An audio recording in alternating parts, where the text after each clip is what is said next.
have been worse. Yes, it could have You been. could have been trapped for longer. Could have been wrapping something. Yeah. Imagine that. Mm. Mm. Me as well, so. Alright. She's changed her tune again. Hasn't she?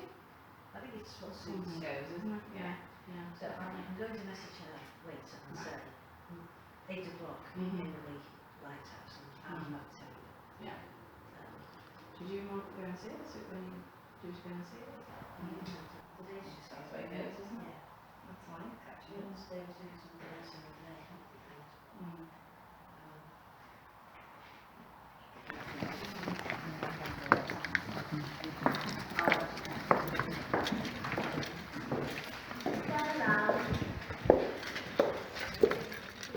Oh, this is a big kitchen. This is the big kitchen. We've got two kitchens. This is the big kitchen, and we have a little kitchen, which to be honest doesn't get much use. Because this is so big that, you know, caters for our needs. Right. Okay. Cool. There's this door. Okay, right. I'll go here. You have a little maybe concrete round table. We're not going to be in here for long, so don't worry about sitting down. Hello everyone, I'm Maddie. I work here. So I don't know if you know much about its current function, but we are an artistic research centre. So we've been here since 2016, and we officially opened and gained our not-for-profit status in February. So yeah, relatively early. Oh, we've got some. Here we go. Maybe I should wait for them. Oh, we've got 3 more.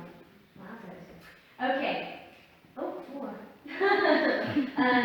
So what? The sort of function of the Artistic Research Centre is it's essentially an independent study site where artists, musicians, philosophers, doctors, psychiatrists, people from all kind of walks and life and disciplines can congregate here and carry out research that might inform their practices somehow. So, for example, you might have an artist who is very interested in psychology or science, and might have an opportunity to connect up with someone working in that discipline. And so people come as groups. So we have collectives that might come and do bodies of research together, and we also have individuals. The upstairs, which we'll go up soon, has been converted into bedrooms, so people can actually stay on the site for up to a month to carry out research. So now everyone's here, just do a little bit of the housekeeping. This is Ed, by the way. So Ed and I both work here. We're directors of the organisation, and there's 4 of us who work on site, and we have one other who is our secretary who is based in London. We own the building, well Ed does, and Phoebe, I'm his partner. Ed sold off some agricultural land and had this idea that we wanted to have a space in which to create a study site for artists, and it's based on another organisation called Path and Prax. And so Ed and Fee bought the building in 2016 and renovated it because it was in a terrible state, really, wasn't it? It was it was a bit leaky. To put it lightly, it was a bit leaky. So yeah, that's a kind of background. I don't know if you want to add to that. We'll have those some time upstairs. Yeah, and for any questions like that, but just give me a quick overview of that. I'll also, if anyone has any accessibility issues or has any issues with the stairs or needs a loo at any point, please go to Ed. And if you want to stop off and have a seat anywhere, that's also fine. So yeah, so just be aware there's quite a few stairs up and down, and yeah, so just grab one of us if you're having any issues or you're getting tired or whatever. I think it's obviously another housekeeping thing is that if there's a fire alarm, there is a fire. We've not got any fire alarms testing going on, so just very simply follow us, but also we have the emergency lighting up here, in each room, most rooms there is some directions, but just follow us basically, and we come back outside by this gate here. So, anyway, so we've been over quickly about the current function of the building. Originally, obviously, it was an observatory, and from 1866, was Hartnett, wasn't it? Joseph, was it Joseph? Joseph Hartnett, and he was the first astronomer to be based here. Also, it might be worth noting that this is my first tour that I've done. My knowledge is a little bit patchy. I don't. Is there any scientists in the room? Any people who used to work here? We usually get someone that has some kind of connection to the building. Yeah. So actually, if there's any information that I'm giving out that it doesn't sound a bit iffy, please call me out and say, excuse me, I've got this knowledge here. It's quite possible that might happen, but also Ed's got a much better knowledge really of the background, because obviously the renovations and being here longer, he'll probably fill in the blanks, because there will be some blanks. So anyway, in 1866, it was built, and the purpose of the building was to look at the stars. It also was a site for testing chronometers, and chronometers are also essentially little clocks on ships that help navigate ships. This room was at one point full of 100 chronometers, I think. And there was also a hotbed in this room that lay, that the chronometers were laid on. And the reason for this was that after a while, when sailors were going across the world and over the equator, they noticed that their calculations for navigation, and they were basically going a little bit off course, and they're like, something's up here. And in chronometers, there was this oil. And when it got close to the equator, the oil would become more viscous, so thicker, which means that the calculations started changing and shifting. So what we did here was test chronometers to make sure that they're working, but also, and so by doing that, they would adjust the heat of the chronometers to, I suppose, kind of like, how would you explain that? They were trying to sort of mimic the conditions of environment. Yeah. Because they were realising that this increase in temperature was, as you said, like causing the mechanism of the chronometers to shift slightly. And that tiny variation is causing us to get ships going off course. And obviously Liverpool was a huge port at that point. There was another observatory on Liverpool Dock. Apparently it wasn't doing its job properly, it got knocked down, and Liverpool as a city at this point wanted another observatory.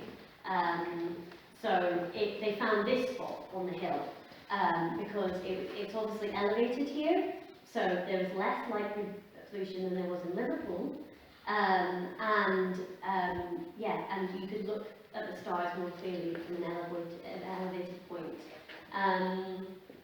So that was kind of the main function initially of the building, was based on time, I suppose, and measuring time by viewing the stars in transit.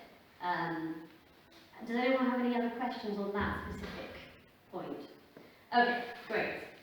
So the other relation to time was, we used to have a clock here called the Bond clock, and initially this door that you've just come through, this door wasn't there, but there was a large clock there.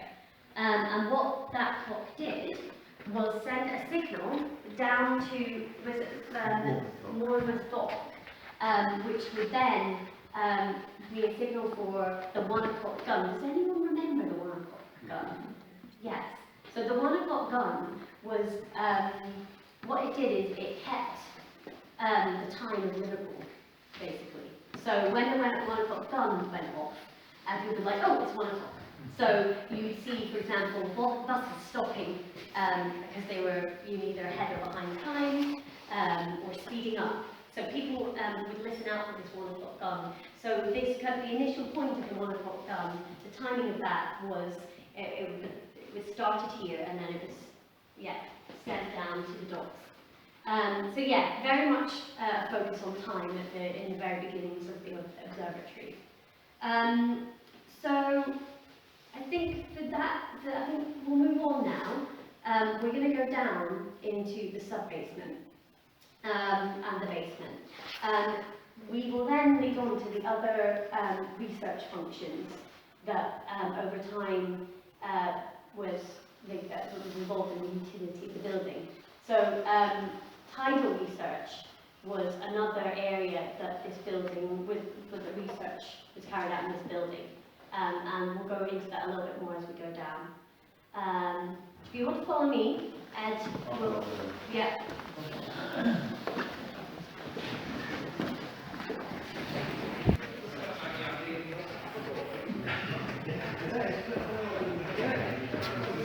Wow.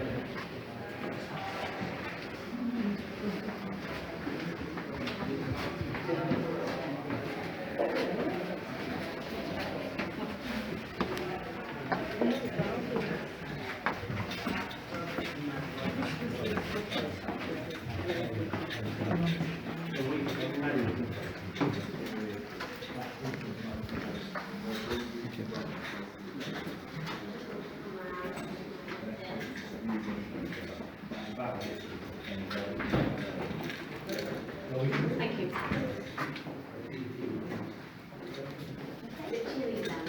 You'll notice the significant shift in the temperature. Come in, come in, come in, come in.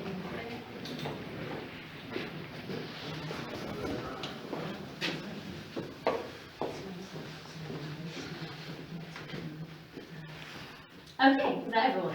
Great. Okay, so what we're in now is it's our wet room. So a wet room is where the artists that are staying here can come in and basically make a mess. So you can see here we've got some clay. People can do painting in here. They can maybe construct sculpture. So basically, it's funny that it's all white, isn't it? Because eventually, yeah, it's quite bright and very white. So eventually, it'll get very messy. So that's its current function. But back in the day, there used to be a tidal prediction machine in this room. So you can see these markings on the ground that we've left unpainted. This is kind of where the tidal prediction machine was at one point. It was also in the kitchen at one point as well, wasn't it? We had someone on the call yesterday, and they were like, oh, I was here in 1953, and I remember it in the hallway, and we're like, oh. So, and also, well, you come to this, but it also went down to coach house at one point as well. We are often finding, we get a lot of information from people who used to work here. And then sometimes people's accounts vary slightly. Everyone's account is slightly different. Because when I think it was, when did NOC come here? NOC are the National Oceanographic Research Centre. And a lot of their research material was actually thrown out, wasn't it? So they sometimes are kind of piecing together information from accounts of people who used to work here. In this room there was the tidal prediction machine. It's fairly explanatory. It measures tides, but there is a very kind of, I'm going to pass this picture round, but this is the tidal prediction machine. This is Valerie. Our friend Valerie, we've become quite friendly with a lot of the people who used to work here. And so Valerie, she worked here in the 1960s, and I think this photo was taken in the 1960s. So this is moving on a little bit in the passage of time to a kind of later area of research, really, after we didn't really need to measure time by looking at the stars anymore. So rather famously, this tidal prediction machine predicted the tides for the D-Day landing in the Second World War. And basically what they're doing is measuring variables within the tides, so the height, for example. Right here, that's where the predictions for D-Day landings these women, there was about 9 women I think at the time, who did very, very complicated calculations, input them into this machine. I'm not sure how it worked. No, Kim knows how it works. But it's on display I'm going to at pass this around so you can look at the it. National Oceanographic Centre at John Moores University in Liverpool. And I think it's the first Tuesday every month they actually kind of boot it up and kind of get it working. It's a really beautiful machine. It's all like brass cogs and pulleys and gears. It didn't work for a very, very long time, and I think it cost £60,000 to renovate. So if you really want to, people should really be going to see it. So that money is worthwhile. That spend's worthwhile. You guys pay for it because it's a yeah. government body. It's a government research body. So yeah. So so tidal prediction. Last century, that was the main focus of work and the main utility of the building, I suppose. Yeah, so that's Valerie working away. So it's amazing, really. So the women who did all the calculus and was involved in tidal prediction, they were called computers. So they were really the first iteration of computers. So they was really, really complex calculus for hours and hours and hours every day. And this was before, we had electronic computers. So yeah, very interesting and very, very, very bright women working incredibly hard. Yeah. So does anyone have any questions about that? You said there was one other bit was that during the war, when the Germans were hammering the docks, they'd always do a leg over Bidston Hill and try and hit the observatory because they knew that the observatory was doing this tidal research and it was really critically important to the war effort. And we've actually donated some archival correspondence between the then director Arthur Bidstons and the Admiralty down in London when they were discussing kind of various research projects for the war effort. So the observatory basically survived, these kind of numerous performances, and there was never a direct hit here, which is the domes were painted black. yeah. So when the German bombers came through, the domes were slightly disguised. Yeah. So yeah, we were very lucky. There's no bomb damage at all, really, was there? We think there was one landing nearby and there's a crack on the sort of northeast. Oh yeah. We're not sure though. We never figured that out whether all the buildings subsiding. So. Well, another kind of, we'll talk a little bit more about that when we go into the sub-basement, but yeah, essentially we are on a big rock, so, and there is actually some movement on this rock as well, so it could be that. Yeah, so. I'm going to lead us down to the sub-basement. We have a workshop here. This primarily at the moment is an area for kind of making and production in the basement. Okay.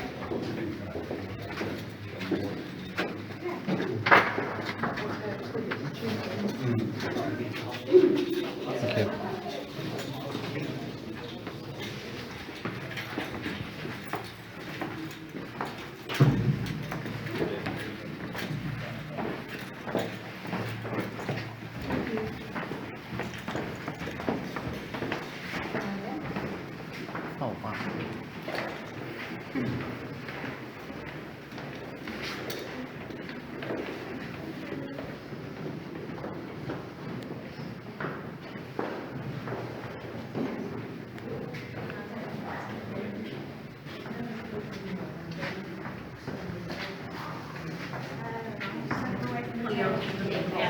So essentially it's a sandstone from the Neo-Jurassic period. If you go onto the hill, you can see wonderful patterns on the hill where basically all the stone kind of melted, but obviously it hardened, thankfully. Essentially what we're sitting in is we're in the bed of the rock right now. So the building was constructed out of sandstone. The whole building is constructed out of sandstone. So essentially it was excavated out, and we are sitting in the kind of bed of the rock right now. And then the building was built up with this sandstone. So it's built out of the material, it's not an environment, which is quite amazing, I think. So also it's always cold down here as well because we're like literally in the rock, and it's a little bit damp because no, it's fine. I There's a know. leak that we can't find. No, I know. It's, I think in my dad's a sculptor. My dad said that sandstone's actually quite porous. It's quite a soft stone. And so there's nothing we can ever do about that damp because there's always going to be, unless we insulate it somehow, which is probably not a very good idea actually, because it'll just get locked into it. But yeah, so essentially it's always going to be a little bit damp down here. Anyway, so we're in the, we use this space, it's got quite a nice kind of harmonic to it. It's quite bouncy, so this space sometimes is used for some parties and some music, and then we've had sound artists here that have come and recorded different sounds in this space because it's got quite interesting kind of sonic resonance to it. And so that's like, you know, the contemporary. We're still kind of ironing out the contemporary function of this room, but yeah, it's a little bit that. But so back when Knock were here, this room was completely pitch black. That is because this kind of plinth here, you might notice, this was used to, it had a seismograph on it, and it was used to measure seismographic movement. So essentially, you know, shifts in tectonic plates, earthquakes, and famously, I think the Krakatoa earthquake in Japan, we actually read some movement from here on through this plinth, which is quite amazing. How that worked is that there was like a very kind of like thin kind of hole drilled right down into the ground.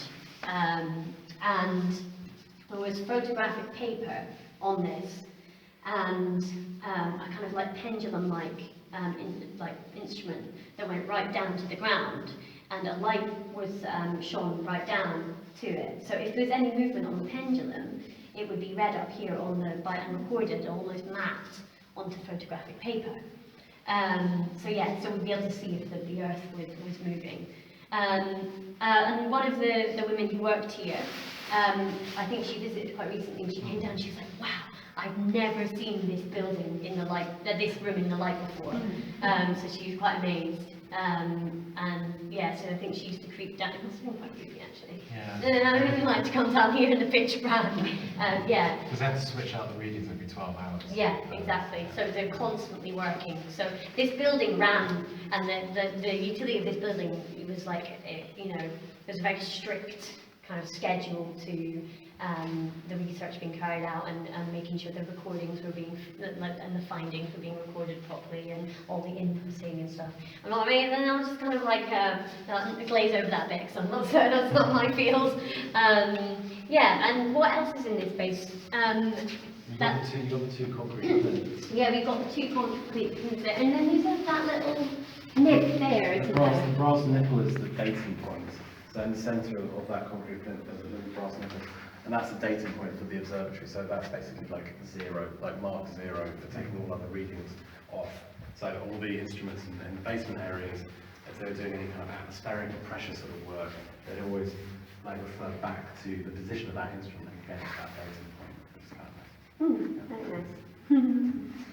Let's go up because it's pretty cold. And I'll lead the way. I'm going to do that basement. Yeah.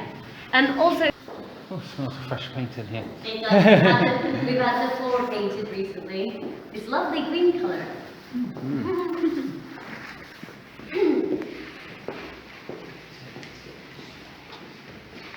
Okay. So this room is directly underneath the kitchen. It's the same footprint as the kitchen actually. When we came here, the basements were pretty much in the worst state. From, I think, the point that Knock moved out, which was 2004, this building was bought by developers. And the idea was to convert this building into 4 luxury flats. It's a Grade 2 listed building, And I don't think they quite realise how complicated it is to renovate or to make luxury flats out of a Grade 2 listed building. I'm always filled with gratitude that Ed was able to take on this building, because it's been preserved basically, and it's now kind of open to people like you all to come and have a look and learn about the amazing history here. So these basements were in a pretty bad state. They weren't used. So when the developers had this building, they had people living here it's called like an anti-squat thing, and they were guardians of the building, and they pay, I think, between 250 and 380, something like that, pounds a month to live here. So quite cheap, and they could obviously, live in a beautiful old building, but the developers didn't do any work on it really. So we are kind of dealing with the backlash of that, with the roofs leaking and things like that. But most of that is fixed now, thankfully, and there's only a couple of little things. But yeah, there's a huge amount of work that's been done in particularly the basements.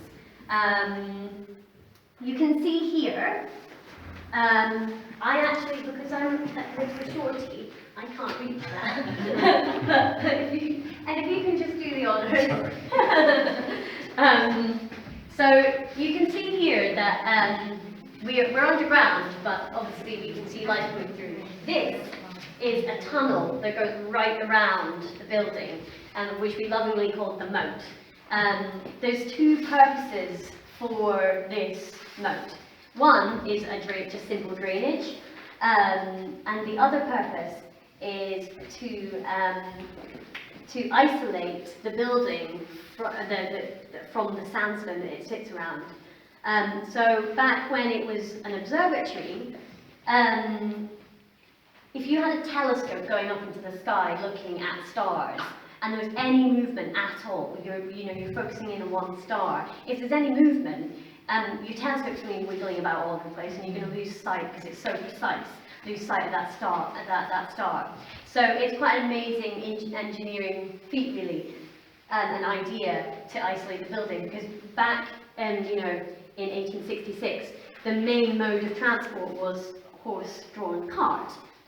They're fair weight there, so they would be, if they came up the hill or drove around this building, there would be vibrations coming through the stonework and up and moving the telescope. So that was one of the main features of this moat. We had to go and clean it out. Well, I've never done it yet. I will one day, I think pretty soon, because it's probably getting quite mulchy. But I quite like getting muddy, so I'll probably enjoy that job. Right. Another kind of interesting engineering kind of feature of this building is like everything seems to have a purpose, which is why I love it. Like there's always everything that in this building. It's never like, oh, that's just nice. It's like, oh, this is here because of this. So these, we were told, were because if you were to try and fix anything to the wall, in the old days when we didn't have masonry drills, it would be really, really difficult to get through this brick. So these are here. So, for example, desks could be fixed to the wall, or pictures, or equipment or anything. At the moment, you will be able to see just on this door. That room there is round because we're directly down below one of the domes, and also we're directly below the second dome here. That's now a recording studio, so artists can go in there and work on sound-based work. We also have a little radio show called Domes that me and Ed host. If you ever want some ad hoc kind of weird music, unprofessional music, normally we've had a couple of gin and tonics, and it was like, just playing out music that our artists who are passing through often can go on the show and experiment. And they can even DJ if they want. It's very, free, isn't it? Free space to kind of experiment and also to learn, because a lot of people may not have had experience on radio or DJing or with sound. So again, it's kind of threading into this purpose of the building of being a site for learning and experimentation. So I think that's kind of encapsulated quite nicely by our radio show, most of the time. Yeah, so I think we're going to head up, but before we do, I'll just quickly mention, you'll notice that we'll go up a spiral staircase. And this staircase is cantilevered, so it's actually fixed onto the outside of the building. And there is a very solid, what's that pillar made out of? Is it like called? It's just brick. Brick, just brick, sandstone brick. Yeah, the column. And the Column, sandstone, yeah. So that column, again, it's right underneath the dome, and the purpose of that was to make sure that the telescopes were held steady. So it's the same rationale for the moat, basically. So that concrete block would just stop the, telescope having a little party. And so it's really nice, as you walk up you'll be able to see, you'll be able to kind of look down, it's kind of a little bit spooky. I think it's the second floor. Someone on the last floor pointed out that there's 16 steps on every staircase in this building. He counts the steps as you go up them. I was like, wow. No.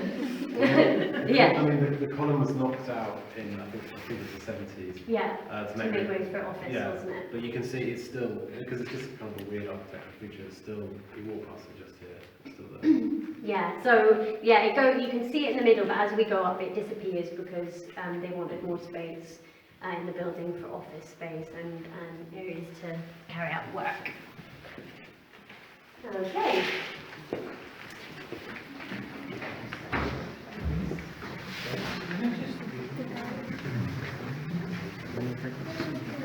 So you can see here that it's actually, the staircase is not attached to that central pillar, and the next floor we go up, you'll be able to see that more clearly. You can see here, that's the cantilever there. Yeah.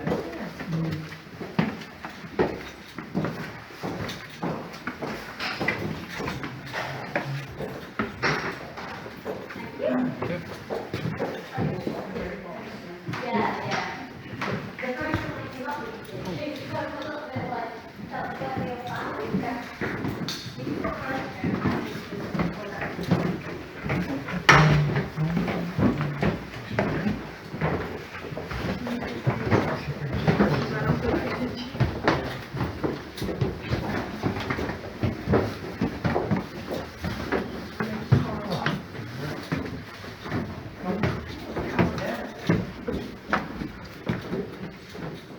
Oh wow.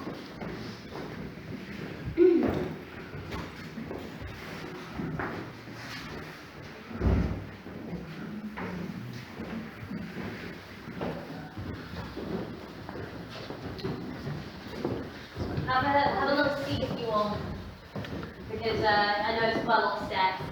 We'll be here for a few minutes. Smart library. And this was office space. I'm not sure exactly what was done in here, but yeah, it was cleared through to just make more space for carrying out the research that was done here. As you can see, we're a little bit down. We're directly underneath the domes right now, or one of the domes, the transit dome. The domes are, whilst most of the renovation is done, most of the leaks have been plugged now in this building. There are some issues with the domes, mostly because they're obviously artifacts, really. It's very difficult for us to do anything with them, and it would cost huge amounts of money to restore them properly. So yeah, we can't really touch those.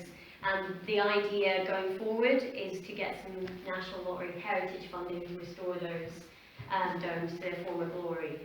That's the dream, and I think that's kind of probably one of our next major steps. Now the kind of main renovation has been carried out. That's what we're aiming for. Yeah, so maybe if you ever come on a tour again in a couple of years, maybe That's optimistic. 5 years, 10 years, 15, we're not sure about that. Yeah, hopefully there will be some work done on those and we can get these kind of leads plugged. Apart from that, the roof is pretty much sorted now, isn't it? So, Yeah, no worries. Yeah, so this room, don't have an awful lot to say about it really. The 1 o'clock gun, if you just peep out here, that's where there was one of the decommissioned, what you can't actually see it, sorry, that was a bit of yeah, it's just There's a photo.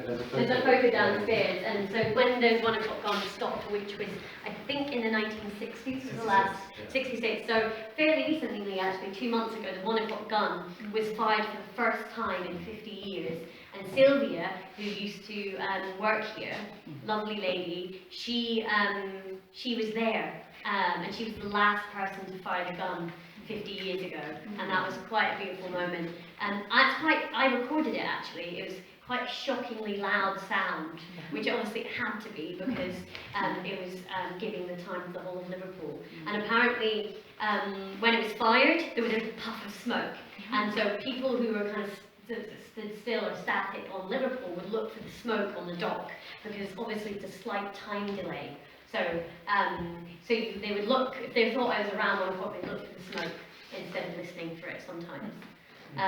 Yeah, so that's quite amazing, because that was actually a replica that was fired.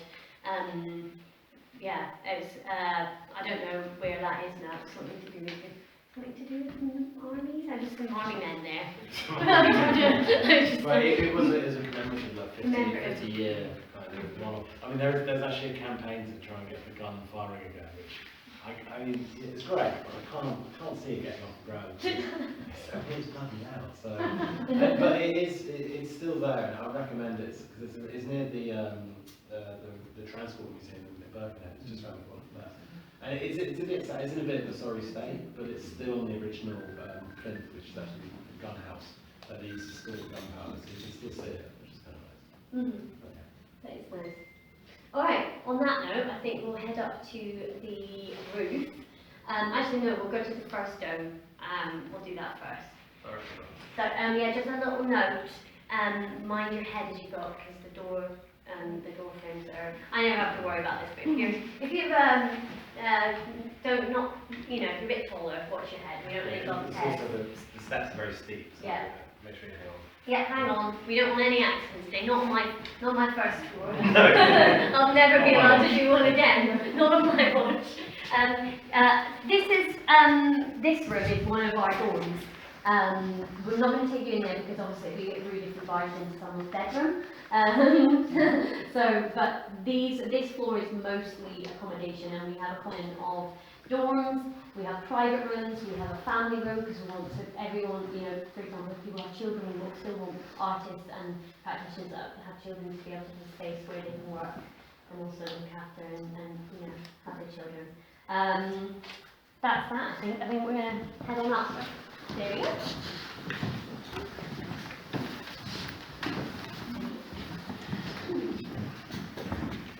Yeah, just take your time on the stairs, we're in no rush.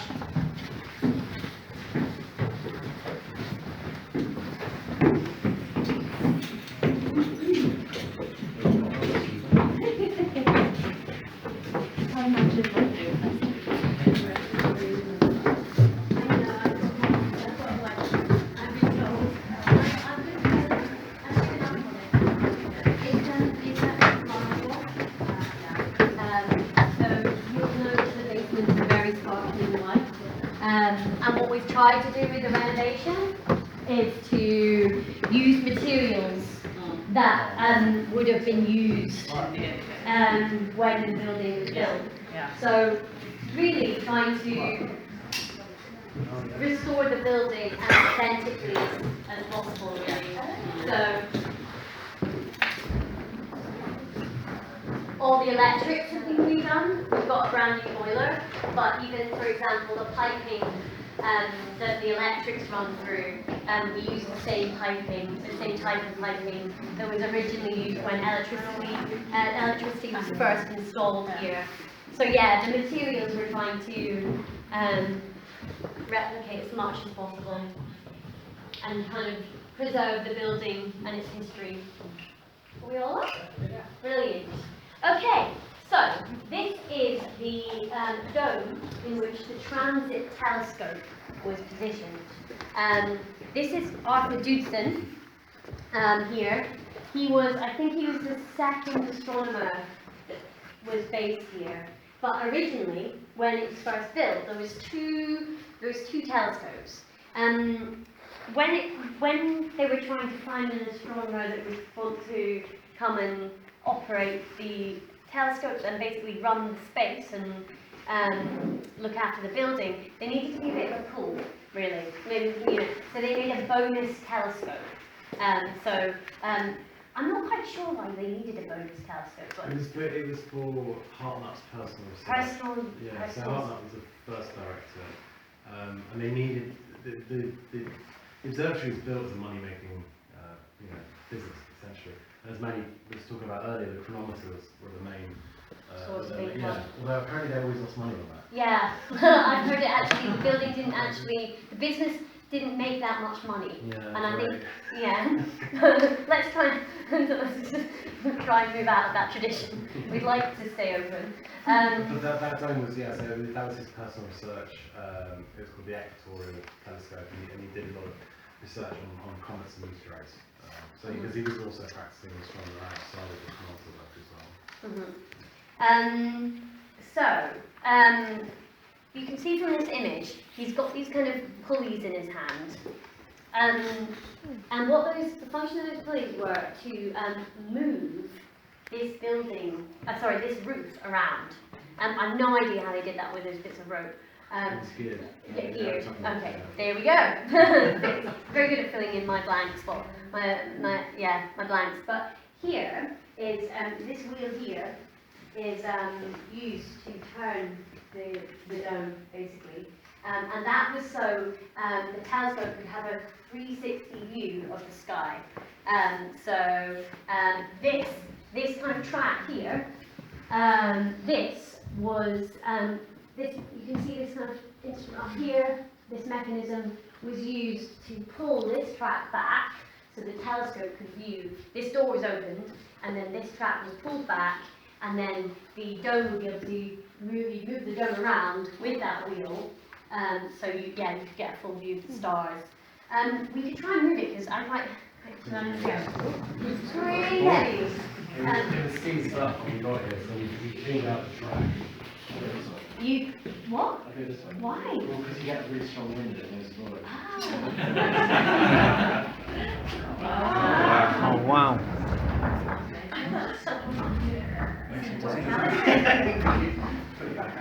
Yeah. Yeah. There we go. Did you? I completely forgot about this until Kim told me. Oh, these PVC original No. PVC windows. Not the PVC windows. That wasn't us, by the way.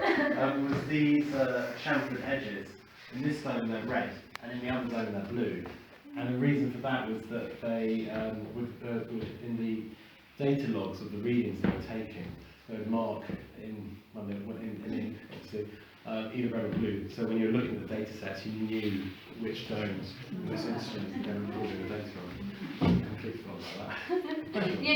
I knew that. And when I think I remember someone said, I can't remember what it was. It's like someone said something about they'd know which. So you can see this is a red. The roof as Ed moving. Someone said so they knew which dome they were in case they forgot. I was like, okay. This is also, we're, as Manny said, we're from an arts background, so it's kind of really nice when there's a lot of very sort of passionate enthusiasts or people that work in the science sector, and we do kind of pick up or absorb or sometimes get corrected because we're learning. Because it's 150 years of kind of research that was done here, and it stretches over all these different periods from tidal work to astronomy to oceanographic work to environmental science. So there's a huge, and what we try and do is pick out specific stories that sort of illustrate some of those different phases. But it's, the legacy of the observatory is still operational. NERC, who are the last tenants, the Natural Environment Research Council, are still based in Liverpool, and they just got the Richard Attenborough ship. Boaty with boat face. Infamously known. And that was built in Camel Laird down in Birkenhead Docks. We used to launch last year. Yeah. They did the ceremony. Yeah. Talking of lead, this roof's actually got lead on it. It's lead paint. So don't lick the walls. Yeah, but so basically this. So you've got obviously this is oak, isn't it? Oh, is it? No, it's cedar, isn't I think it? it's red cedar. Red cedar, the wood, and then outside the red cedar is copper, and then outside that is a combination of fiberglass and asbestos, unfortunately. Woo! Low grade asbestos, and that's another reason why it's very difficult to do anything with the domes, because if we were to renovate, we'd need to basically have a tent around the domes and then have a team and a proper system to remove that. Don't worry, there's no risk at the moment, but when we do finally renovate the domes, that's going to be quite a big undertaking. Because that's the problem with that modern sort of, it's well modern in the 70s or 80s when it was done. That's starting to perish now. So they obviously toshed that on back then because there were. It definitely looks toshed on again, and it's also they've sealed that aperture shut as well. So we can't use this. Yeah, so I mean the renovation would be to basically remove this material that is starting to perish, and then either put a damp-proof membrane underneath the copper, and then because the copper roof is still there, so a big case of taking off. But it's a major conservation project, and it's very much outside of our budget. Yeah, it's huge, Yeah. absolutely huge, which is why we will probably go for the lottery funding hopefully if we get it.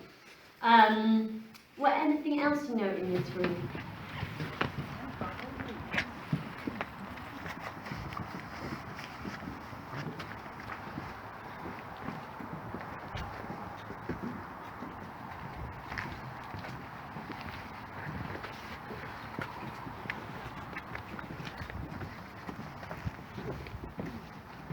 Is that everyone? Yep.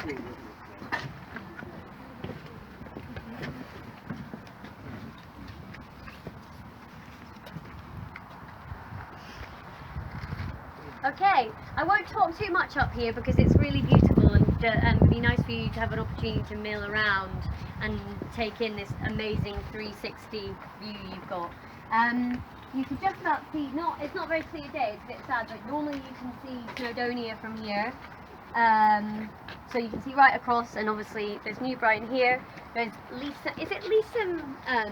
Lisa Lighthouse. Lisa Lighthouse That there, one, yeah. which is the sister lighthouse of the lighthouse. Just as you look there, it's just the lighthouse there, and obviously these were interconnected, and this lighthouse would be to this lighthouse. Just a kind of quick note about the lighthouses and the kind of wider history of the hill. When obviously Liverpool was a very, very busy port, and I suppose technology wasn't as sophisticated, there was the first iteration of the telegraph, which was basically a system of flags that would be raised to notify Liverpool port that certain shipments were coming in and different ships were coming in. So there would be a little boy who would run along the hill, because the flags would go right across the hill, and at that point there wasn't many trees. It wasn't as anywhere near as like trees and shrubbery here. And each flag would be raised, and the flag would have on it a symbol of the different companies. So that would tell Liverpool Port to prepare for the ships coming in, and also families would look out for their partners' ship coming in, so they would know, okay, they're coming home, and we'll run to the port and go and see them and greet them back from their journeys. This cabin here, this has the only instrument that we really have from the past function of the observatory, and it's an anemometer. And what that did was measure atmospheric pressure, wind speed, and it's not fully intact. It doesn't work, unfortunately. It'd be great to get it working at some point. But basically, and what an anemometer does is kind of like record movement and take readings, and it's like, you've probably seen it, it's like a little ink graph that goes like that, and it moves around. So you can go pop into the cabin if you want and have a look at that. And another instrument here was also I think it was recorded sunlight up here, and again that was using photographic paper, and I think it was around like a ball, wasn't it? A glass ball, and the sunlight would hit the ball, and then an imprint of this, like the sun and the strength of the sun would be mapped onto this photographic paper. Then we've got a rain gauge there as well. So a lot of weather-based research happening on the roof. Feel free anyway. I don't think I've missed anything there. Feel free to have a little wander around, and I'll open the door up to the cabin.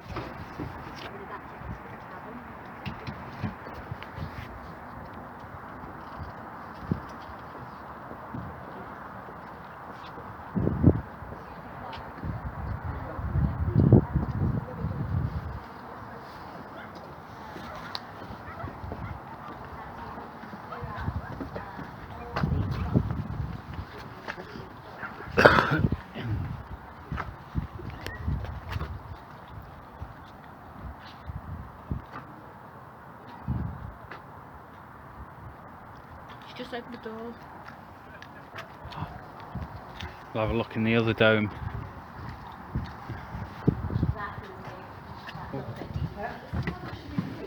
Yeah, so this is in certain lights you can actually see a blue hue. Yeah, you can see a blue hue. Yeah. So it's not as strong as the red, but you can still differentiate it too. Yes, certainly. And this is quite a bit higher as well, so this will be quite difficult to turn. But eventually, we'll get this one functioning again.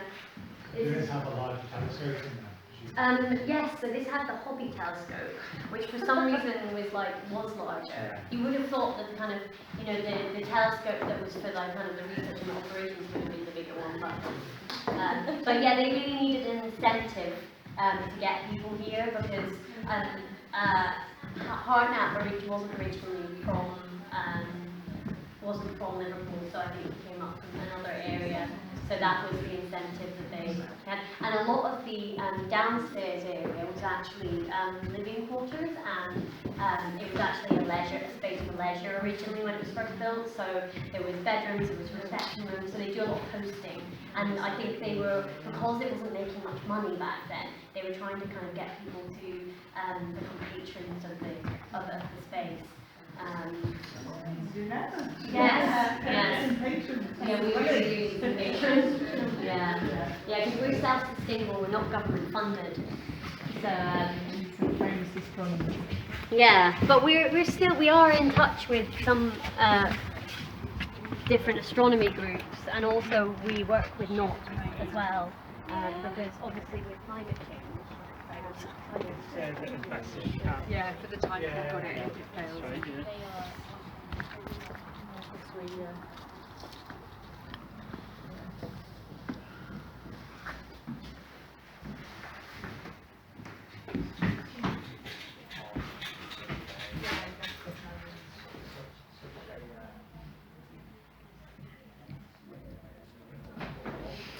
It's like, this would be nice for like a nice little chill out room, Yeah. Just come up here and have a think and just relax, especially on a nice sunny day if the sun's shining through the window. Okay, I think we might have everything. Okay, great. So this is the movement room. I think originally this was part of the residential area of the original, and when it was an observatory. So it's probably, I think it was a reception room.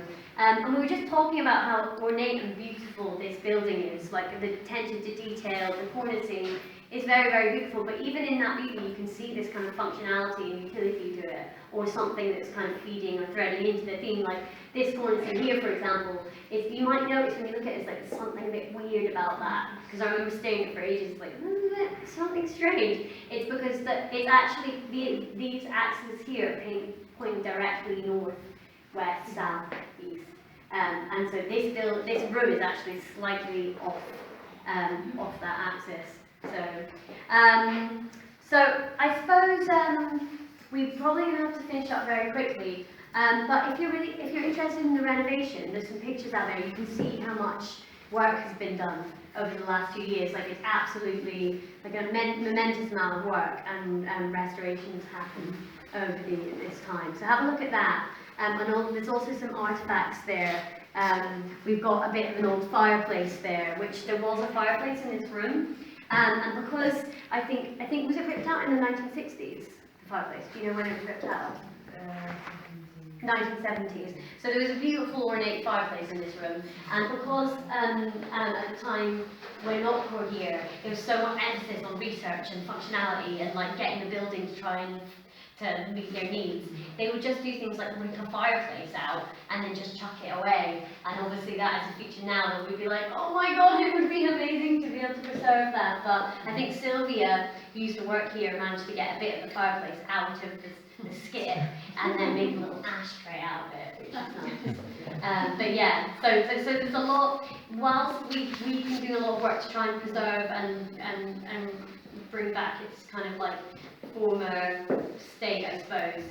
There's a lot also that's perished over the years, but we're really focused on conserving some of that history and getting the building back to its former glory, which I'm kind of nearly there. I think that's it from me. Does anyone have any questions? Any burning questions? Yes, it is. Yeah. Yeah, it is a beautiful staircase. It's not quite finished actually. There's a little bit more work on it, doesn't it? It needs to be varnished and like some of it, there's a bit of sanding that needs to be done. But yeah, that's an original staircase. To be honest, like a lot of the stuff is original. Like unless we have to, we try not to replace any of that. And also some, there's different kind of bits of the building that are from different stages, and it's kind of long history, which is quite nice. So you can kind of map the utility of the building through different little kind of spaces or artifacts or features in the building. So the building is an instrument really, and you can see that throughout. Like everything, it may be beautiful, but it also has a function, which is amazing. On a final note, we, as I mentioned before, we really want to restore the domes at some point. It'd be really, really, really useful if you could fill out some, it's very, very boring, but fill out some feedback forms for us, because it's really good for, these funding bodies to know that, we're doing something, that people are coming here and they're experiencing the space. So if you could just write a little note about your experience there, that would be amazing. And if you have any spare change, that would be also great. Don't worry if not, but yeah, it's a free tour and it's always really helpful for us to, get donations if people can afford it or if they have change. So no pressure there, but that would be wonderful if you can, because it just helps us along the way. We're not government funded. We are aiming to be self-sustainable. So basically what funds this building is the stairs coming through. So the artists pay £15 for a night and a day for the use of the building, so that's electricity, bed, use of all the facilities that we have here. So yeah, we're keeping it low because we want for it to be inclusive. We don't want people to be excluded from this space. So so on £15 is very, very, very, very, very cheap. But we want to keep it like that because we want people to be able to access this space. And so. Yeah. Anyway, I think that's that from me. Please, have a look at the photos, fill in your feedback forms if you can, and have a really lovely rest of your day.